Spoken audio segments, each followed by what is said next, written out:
नमस्कार मित्रांनो, आज आपण आलेलो आहोत कोपरगाव तालुक्यातील धारणगाव येथील कालांश राजगिरा लाडू या व्यवसायाला भेट देण्यासाठी।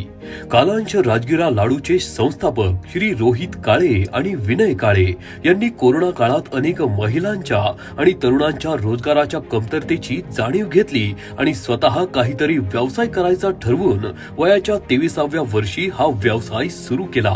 सुरुवातीला त्यांनी मसाले बनवण्याचा व्यवसाय सुरू केला, पण त्यात त्यांना अपेक्षित प्रतिसाद मिळाला नाही। नंतर त्यांनी गुळामध्ये राजगिरा लाडू बनवायला सुरुवात केली आणि या प्रक्रियेत त्यांनी कोणत्याही प्रकारच्या केमिकलचा वापर न करता नैसर्गिक पद्धतीने लाडू बनवले। त्यांच्या लाडूची आरोग्यासाठी उपयुक्तता आणि उत्तम गुणवत्ता यामुळे या व्यवसायाचा टर्नओव्हर करोडोमध्ये पोहोचला आहे।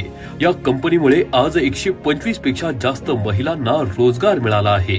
सुरुवातीला पहिल्या दिवशी फक्त 300 लाडू बनवले गेले, तर आज दिवसाला 1.5 लाखांपेक्षा जास्त लाडू या कंपनीमध्ये बनवले जातात।